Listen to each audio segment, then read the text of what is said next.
सुश्री इकरा चौधरी जी, please आप बोलिएगा। धन्यवाद सभापति जी। मैं सबसे पहले दाद देना चाहती हूँ इस बिल के टाइमिंग की कि अभी ईद की रौनक बुझी भी नहीं थी और हमारी जड़ों पर एक नया फरमान लाया गया। पहले उत्तर प्रदेश में मुसलमानों को नमाज पढ़ने पर रोक लगाई और फिर सौगात में ये बिल लाया गया। निसार में तेरी गलियों पे है वतन, जहाँ चली है रिवाजों गैर कि कोई ना सर उठाकर चल सके। मैं सभापति जी आपको ये बताना चाहती हूँ कि ईद के मौके पर एक विधवा महिला अपनी लड़की के साथ मेरे पास आई और उसने बताया कि वह एक वक्फ की प्रॉपर्टी में रहती है, वही उसके सर पर छत का काम भी करती है और उसकी रोजी रोटी भी वहीं से आती है। वो इस बिल को लेकर इतनी फिक्रमंद थी कि कहीं उससे वो उसकी संपत्ति ना छीन ली जाए। वो अकेली एक ऐसी महिला नहीं है, ऐसे लाखों लोग हैं जो वक्फ की गरीब महिलाएं जो वक्फ की संपत्ति से अपना रोजगार चला रहे हैं। और ये जो वक्फ बाय यूजर क्लॉज के हटाने से लाखों वक्फ की जायदाद अपना स्टेटस खो देंगी और लाखों लोग इसी तरीके के लोग सड़कों पर आ जाएंगे। वक्फ क्या है, वक्फ बाय यूजर क्या है? इसका ये मतलब है कि कोई जायदाद अगर सालों से दीन और भलाई के कामों के लिए इस्तेमाल हो रही हो तो वो खुद ब खुद वक्फ मानी जाएगी। हिंदुस्तान की अदालतों ने भी इस बात को तस्लीम किया है। वक्फ बाय यूजर सिर्फ वक्फ बोर्ड को ही मिली कोई खास सौगात नहीं है, ये बल्कि सभी अन्य धार्मिक ट्रस्टों को परंपरा और यूज के आधार पर बिना किसी डॉक्यूमेंटेशन के धार्मिक चरित्र को डिक्लेयर करने का राइट मिला हुआ है। भारत के संविधान के आर्टिकल 13 क्लॉज 3 में कस्टम और यूसेज को कानूनी वैधानिकता प्रदान करता है। इसी आर्टिकल से वक्फ बाय यूजर भी निकला गया है। इस बिल के कानून बनने पर वक्फ बोर्ड तो इस प्रोविजन से हाथ धो बैठेगा, लेकिन अन्य धार्मिक ट्रस्टों को यह सुविधा जारी रहेगी। इससे भारतीय संविधान के आर्टिकल 14 और 15 का सीधा उल्लंघन है, जो धर्म और जाति के आधार पर भेदभाव और कानून के सामने सभी की बराबरी पर जोर देता है।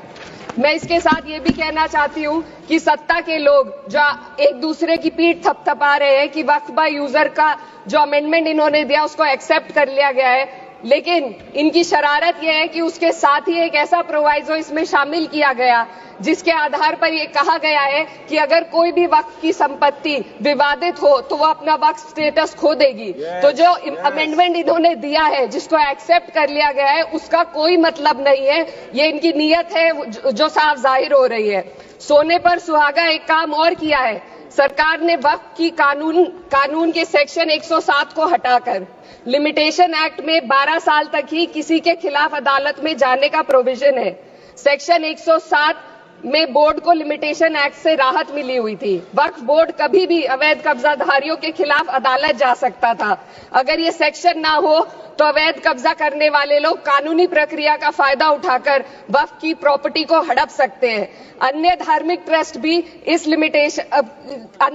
ट्रस्टों पर भी ये लिमिटेशन एक्ट लागू नहीं होती, तो फिर वक्फ बोर्ड के साथ ये सौतेला रवैया क्यों किया जा रहा है? धर्म को देखकर दोहरी नीति क्यों अपनाई जा रही है? सेक्शन 107 और वक्फ बाय यूजर को अगर एक साथ पढ़ा जाए तो इससे लाखों वक्फ की प्रॉपर्टी पर कब्जा किया जाएगा। इसलिए ये बिल मुसलमान की भलाई का नहीं बल्कि उनके वजूद और विरासत को मिटाने का बिल है।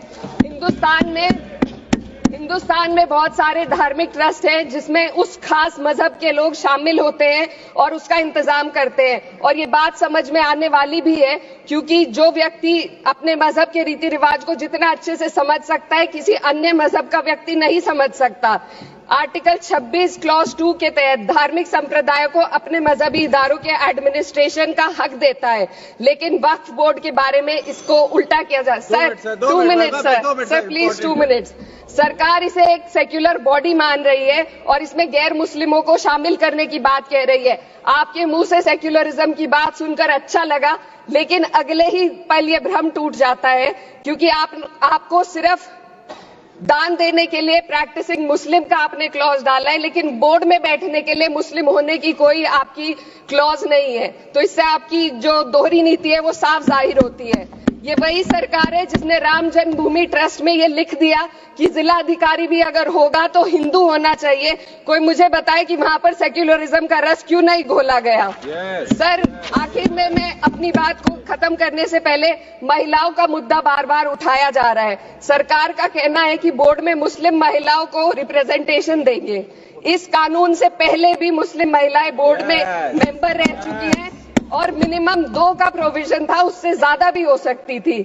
सर, मैं ये कहना चाहती हूँ कि सरकार ने महिलाओं के लिए ऐसा कौन सा नया काम किया जिसका ढिंडोरा सरकार का हर सदस्य पीट रहा है। इस बात की तायीद अगर आपकी तरफ से कोई मुस्लिम महिला करती तो हम उसका यकीन भी करते, लेकिन अफसोस आपकी इतनी लंबी कतार में एक भी मुस्लिम महिला नजर नहीं आती है। महिला नहीं है, एक महिला। सर, मैं खुद एक मुस्लिम महिला हूँ। मैं सिर्फ सर, मैं माइनॉरिटी महिला हूँ। इस सदन में हम सिर्फ 2 महिलाएं हैं और उस नाते से मैं ये बात कहना चाहती हूँ कि इस बिल के माध्यम से मुस्लिम महिलाओं को कुछ नहीं मिल रहा है। ये हमें कुछ नहीं देना चाहते, सिर्फ टोकनिज्म हमारे नाम पर बनाकर एक नैरेटिव मीडिया में चलाना चाहते हैं। तो ये बिल मुसलमान की भलाई का नहीं, उनकी पहचान को मिटाने का है। सर, अंत में मैं बस यही कहना चाहती हूँ कि कागजों की कैद में बस नाम रह जाएंगे, वो जो हमारे थे सिर्फ दावे में रह जाएंगे। इस बिल के द्वारा मीठी ईद के जायके को कड़वा करना, यही असली सौगाते मोदी था। बहुत बहुत